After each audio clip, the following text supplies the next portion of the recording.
Hi everyone, आज हम start करेंगे माया में फंडामेंटल्स की यूनिट 2 को हम आगे बढ़ाएंगे। यूनिट 2 की हमारी फर्स्ट क्लास हो चुकी है। तो आज हम और कुछ चीज़ें देखेंगे माया में कि किस तरीके से ऑब्जेक्ट्स में आप इंटरैक्टिवली उनको क्रिएट कर सकते हैं, और कुछ एक्सेस के बारे में देखेंगे। लोकल एक्सेस क्या है, वर्ल्ड एक्सेस क्या है, जिसके हिसाब से आप ऑब्जेक्ट को मैनिपुलेट कर सकते हो। तो चलिए स्टार्ट करते हैं।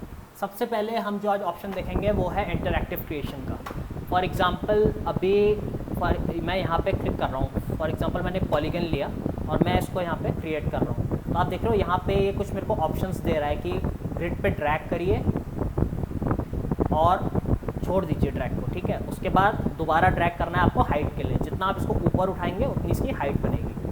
अगर आप इस तरीके से ऑब्जेक्ट को नहीं बनाना चाहते, ठीक है, ये इंटरैक्टिव क्रिएशन का ऑप्शन, अगर आप इस तरीके से इसको नहीं बनाना चाहते, आप चाहते हो जैसे ही मैं यहाँ क्लिक करूँ मेरे को यहाँ पॉलीगन या शेप जो मैं चाहता हूँ वो बनी हुई आ जाए, तो आपको सिर्फ यहाँ जाना है, क्रिएट में जाना है, नर्व प्रिमिटिव्स जिस पे आप काम कर रहे हैं या पॉलीगन प्रिमिटिव, दोनों में एक ऑप्शन आपको नीचे मिलेगा इंटरैक्टिव क्रिएशन। अगर ये इंटरैक्टिव क्रिएशन ऑफ होगा तो आप कोई ऑब्जेक्ट को बना नहीं पाएंगे, अपने हिसाब से डिज़ाइन नहीं कर पाएंगे। ठीक है, जैसे फॉर एग्जांपल मैंने पॉलीगन क्यूब पे क्लिक करा फिर से, तो मेरे को यहाँ क्यूब बना बनाया मिल गया। ठीक है, अब मेरे को इसमें जो भी चेंजेस करने पड़ेंगे मुझे उसके स्केल और उसके हिसाब से करने पड़ेंगे।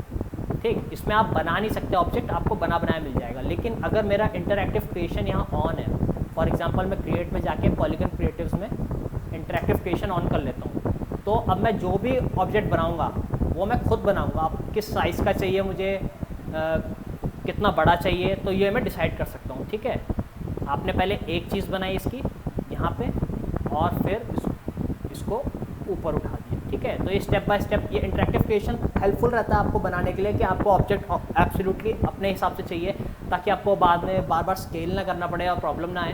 तो एक छोटा सा ऑप्शन है लेकिन काफ़ी हैंडी रहता है यूज़ करने के लिए। तो ये तो था हमारा इंटरैक्टिव क्रिएशन। आज हम एक नई चीज़ देखेंगे, एक्सिस के बारे में देखेंगे, लोकल एक्सिस और वर्ल्ड एक्सिस कि ये किस तरीके से काम करते हैं। तो इस ऑप्शन पे जाने के लिए आप सिर्फ कंट्रोल प्रेस करेंगे, शिफ्ट प्रेस करेंगे और माउस का राइट क्लिक प्रेस करके रखेंगे। ठीक है, कंट्रोल शिफ्ट और राइट क्लिक ऑफ माउस, ये तीनों आपने दबाए तो आपके पास ये पिक वेब मेन्यू आ जाएगा। ठीक है, अब आप इसमें से कोई सा भी ऑप्शन सिलेक्ट कर सकते हैं इन सब में से। तो अभी हमारे पास जो ऑप्शन है वो है ये ऑब्जेक्ट, या इसको लोकल भी कहा जाता है और सॉफ्टवेयर्स में, और वर्ल्ड। इसका मतलब क्या अभी हम समझेंगे। वर्ल्ड का आपका मतलब है कि आपका जो एक्सेस इस समय डिफाइंड है ऑब्जेक्ट का, जो आपको मैनिपुलेटर दिख रहा है। फॉर एग्जांपल ये जो आपको मैनिपुलेटर दिख रहा है, एक्स एक्सिस का, वाई एक्सिस का, जी एक्सिस का, ये अभी वर्ल्ड के हिसाब से दिख रहा है आपको। ठीक है, जो भी आप मैनिपुलेशन करेंगे वो वर्ल्ड एक्सिस के हिसाब से होगा। फॉर एग्जाम्पल अगर मैं इस कोन को 90 डिग्री ऐसे रोटेट कर दूँ, मैंने यहाँ वैल्यू डाली -90। ठीक, और अगर मैं इसको मूव करना चाहता हूँ इस डायरेक्शन में, तो अभी ये वर्ल्ड एक्सिस में चल रहा है। जैसे कि मैंने कहा कंट्रोल शिफ्ट और राइट क्लिक से पिक वेब मेन्यू आएगा, तो इसमें अभी ऑब्जेक्ट है और वर्ल्ड है।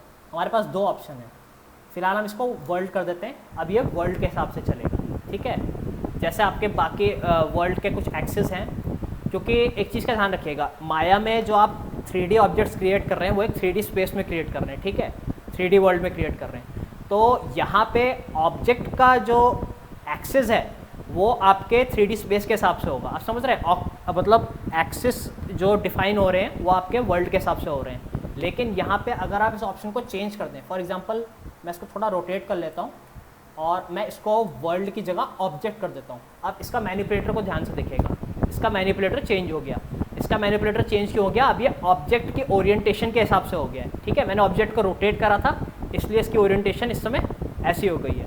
अगर मैं इसको दोबारा वर्ल्ड कर दूंगा तो ये वर्ल्ड के हिसाब से चलेगा, और यहाँ पे अगर मैं ऑब्जेक्ट करता हूँ तो ये ऑब्जेक्ट की ओरिएंटेशन के हिसाब से चलेगा। ये चीज़ ध्यान रखना। और जब आप इसको वाई एक्सेस, अब आप कहेंगे अब मैं वाई एक्सेस यूज़ कर रहा हूँ लेकिन ये तो नीचे जा रहा है। ये नीचे इसलिए जा रहा है क्योंकि ये अभी ऑब्जेक्ट की ओरिएंटेशन के हिसाब से चल रहा है। ठीक है, तभी इस ऑप्शन का नाम ऑब्जेक्ट है। और इसको अगर आप वर्ल्ड के हिसाब से करोगे तो आप इसको कितना भी रोटेट कर लो, कितना भी मूव कर लो, ये चलेगा हमेशा वर्ल्ड के हिसाब से। तो इसमें वाई एक्सेस ऊपर है। ठीक है, और इसको अगर हम ऑब्जेक्ट कर देते हैं तो हमारा वाई एक्सेस डायगोनल में डाउन की तरफ जा रहा है। तो इस चीज़ का ध्यान रखना है। जो वर्ल्ड आपका ऑप्शन है वो मतलब आपका जो पूरा 3D स्पेस है उसके जो एक्सेस हैं उसके हिसाब से आपके ऑब्जेक्ट के मैनिपुलेटर को डिस्प्ले करेगा, और जो ऑब्जेक्ट वाला मोड है वो आपके ऑब्जेक्ट की ओरिएंटेशन के हिसाब से मैनिपुलेटर को शो करेगा। ठीक है, तो इस चीज़ का ध्यान रखना है। ये बहुत सिंपल सा ऑप्शन है लेकिन ये काफ़ी काम आता है, खासकर जब आप मॉडलिंग करते हैं और रिगिंग करते हैं तो सबसे ज़्यादा यूज़ इस ऑप्शन का होता है। ठीक है, तो इसका ध्यान रखना है कि ऑब्जेक्ट क्या है और वर्ल्ड क्या है। ठीक है, मुझे लगता है समझ आ गया होगा, ये ज़्यादा कॉम्प्लेक्स नहीं है लेकिन इस चीज़ का ध्यान रखना है, क्योंकि अगर बेसिक्स में प्रॉब्लम हो जाएगी तो आगे जाके कन्फ्यूजन क्रिएट होता है, फिर काम करने में हिंड्रेंस आता है। ठीक है, तो फिलहाल मैं इसको वर्ल्ड कर रहा हूँ और इसको मैं रख रहा हूँ नीचे, रोटेशन में 0 कर रहा हूँ। ठीक है, अब ये हमारे कुछ ऑप्शंस थे कि किस तरीके से हम इसको रोटेट करेंगे, किस तरीके से हम इसको मैनिपुलेट करेंगे, और हमने देखा कि हमारा ऑब्जेक्ट क्या है और वर्ल्ड क्या है। अब हम कुछ देखेंगे सिलेक्शन टाइप्स, कि सिलेक्शन टाइप्स किस तरीके से करते हैं माया में। ठीक है, माया में सबसे आसान तरीका सिलेक्शन का ये है कि फॉर एग्जांपल आप किसी ऑब्जेक्ट को सिलेक्ट करना चाहते हैं तो उस पर लेफ़्ट क्लिक कर दीजिए माउस से, वो सिलेक्ट हो जाएगा। ठीक है, एक सिंपल सा ऑप्शन है माया में। फॉर एग्जांपल अगर मैं एक से ज़्यादा ऑब्जेक्ट को सिलेक्ट करना चाहता हूँ, फॉर एग्जांपल मैंने यहाँ एक क्यूब भी है, सिलेंडर खड़ा कर दिया मैंने, और एक क्यूब भी है मेरे पास।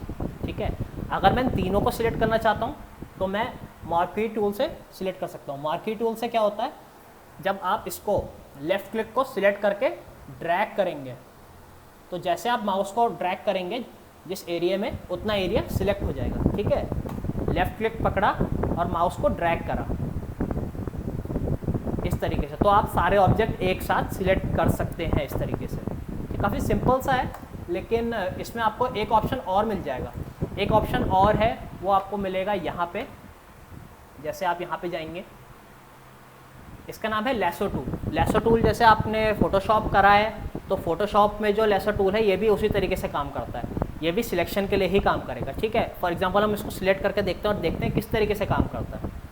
इसको सिलेक्ट करा लैसो टूल से, वही मैंने करा, लेफ़्ट क्लिक करा और ड्रैग करा अपने पॉइंट्स को, तो इसका सिलेक्शन का जो टाइप है वो थोड़ा अलग है। ठीक है, इसकी जो सिलेक्शन की शेप है वो आपके माउस पे डिपेंडेंट है, बल्कि वहाँ पे हमें एक रेक्टेंगुलर शेप की प्री डिफाइंड शेप मिल रही थी जिसको हम एडजस्ट तो कर सकते हैं अपने हिसाब से, लेकिन उस शेप को मॉडिफाई नहीं कर सकते थे। यहाँ लेसर टूल को आप शेप को मॉडिफाई कर सकते हो अपने हिसाब से। ठीक है, अब देखिए जैसे ही मैंने उस लेसर टूल को सिलेक्ट करके लीव करा, उसने सारे वो सिलेक्ट कर लिए, लेकिन इसका यूज़ नहीं होता है, इसको यूज़ नहीं करते हैं मोस्टली, क्योंकि 3D वर्ल्ड में अगर आपको कोई चीज़ सिलेक्ट करने में प्रॉब्लम आ रही है, फॉर एग्जांपल ये व्यू अभी ऐसे है और मैं इसको सिलेक्ट, मेरे को वहाँ पे जो कोन रखा है उसको सिलेक्ट करना है, तो मैं कुछ नहीं करूँगा, मैं अपना व्यू रोटेट कर लूँगा और यहाँ से इसको सिलेक्ट कर लूँगा। ठीक है, लेसर टूल लेके और ज़्यादा कॉम्प्लिकेशंस में हमेशा ये टारगेट रहना चाहिए कि हम जो भी ऑब्जेक्ट हम बना रहे हैं तो हमें उसे जब सिलेक्ट करना है तो वो हमें विजिबल हो। ठीक है, तो सबसे ज़्यादा जैसे मैंने बताया ये मार्की टूल बताया था, यही यूज़ होता है। लेसर टूल नहीं यूज़ होता, आपको दे तो रखा है, आप इसका यूज़ कर सकते हैं, लेकिन मोस्ट प्रॉब्ली इसका कोई यूज़ करते नहीं है। ठीक है, बहुत रेयर है कि इसका कोई यूज़ करे और ज़रूरत भी नहीं पड़ती। अगर स्ट्रेट फॉरवर्ड बात करी जाए इसके बारे में तो ज़रूरत भी नहीं पड़ती। अब जैसे कि मैंने कहा अभी तो ये था कि मल्टीपल सिलेक्शन अब माउस से एक साथ कैसे करें।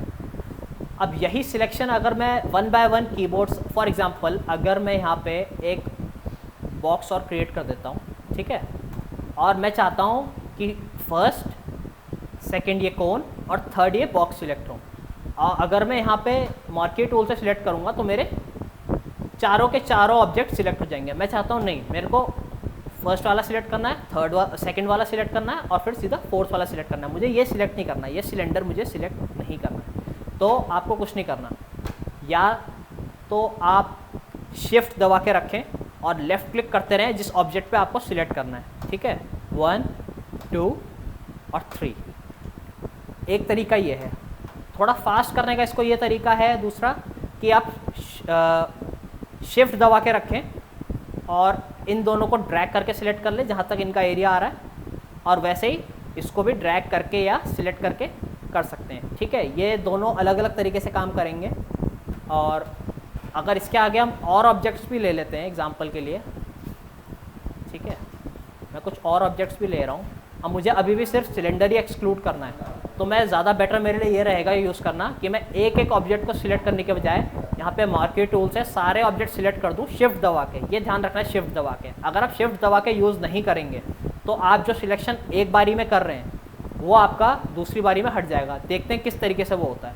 फॉर एग्जाम्पल मैंने यहाँ पे अभी शिफ्ट नहीं प्रेस करा है और मैं इसको सिलेक्ट करना चाहता हूँ। ये चारों ऑब्जेक्ट्स मैंने सिलेक्ट कर लिए, लेकिन अब मैं चाहता हूँ इस सिलेंडर को हटा के, इस सिलेंडर को बिना सिलेक्ट करे मैं इस रेक्टेंगल बॉक्स को भी सिलेक्ट करूँ। तो अगर मैं इस पर क्लिक करता हूँ, अब देखिए मैंने इस पर क्लिक करा और बाकी के सारे ऑब्जेक्ट्स डीसिलेक्ट हो गए। तो अगर आपको मल्टीपल सिलेक्शन करना है एक से ज़्यादा ऑब्जेक्ट्स का तो आप शिफ्ट दबा के करेंगे। शिफ्ट दबा के चाहे आप क्लिक करके करें माउस से, लेफ्ट क्लिक से, या फिर ड्रैग करके करें। ठीक है, मैंने इसको करा सिलेक्ट, या तो मैं इसके ऊपर ड्रैग भी कर सकता हूँ और या तो क्लिक करके भी कर सकता हूँ। माया में एक ऑप्शन और है। फॉर एग्ज़ाम्पल अगर आप मैंने ये पांचों ऑब्जेक्ट सिलेक्ट कर लिए, ठीक है, पांचों ऑब्जेक्ट सिलेक्ट कर लिया। अब मैं चाहता हूँ कि मेरे को सिर्फ ये जो सिलेंडर है इसको एक्सक्लूड करना अपने सिलेक्शन में से। ये मेरे से गलती से सिलेक्ट हो गया, मैं इसको एक्सक्लूड करना चाहता हूँ, हटाना चाहता हूँ। तो कुछ नहीं करना, आपको बस शिफ्ट दबाना है और उस ऑब्जेक्ट पर क्लिक कर देना है दोबारा जिसको आपने सिलेक्ट कर रखा है, तो वो अनसिलेक्ट हो जाएगा। ठीक है, अब आपके सिर्फ यही जो 4 ऑब्जेक्ट्स हैं, सॉरी 5 ऑब्जेक्ट्स हैं, यही सिलेक्टेड है, आपका सिलेंडर डीसिलेक्ट हो रखा है। और अगर मुझे इसे दोबारा सिलेक्ट करना है तो कुछ नहीं, मुझे इसको शिफ्ट दबा के रखना पड़ेगा और फिर से प्रेस करना पड़ेगा, तो ये फिर से मेरे सिलेक्शन में इंक्लूड हो जाएगा। तो इस चीज़ को समझना बहुत बेसिक सी चीज़ें हैं, लेकिन जब आप नेविगेट करते हैं, काम करते हैं माया में, स्पेशली मॉडलिंग जब आप करेंगे तो आपको ये चीज़ें बहुत काम में आएंगी। ठीक है, ये बहुत छोटी चीज़ें हैं, बहुत बेसिक चीज़ें हैं, लेकिन आपको ये पता होनी चाहिए। इनके बिना आप काम नहीं कर पाओगे माया में आगे। ठीक है, और जैसे कि मैंने बताया कि ये तो था मल्टीपल सिलेक्शन का, और स्टेप बाय स्टेप अगर मुझे कुछ ही ऑब्जेक्ट सिलेक्ट करने हैं तो मैं शिफ्ट के साथ करूँगा। एक ऑप्शन और है, एक ऑप्शन ये है, यही चीज़ मैं अगर करना चाहूँ, मैंने आपको बता दिया ऑब्जेक्ट को डीसिलेक्ट कैसे करना है।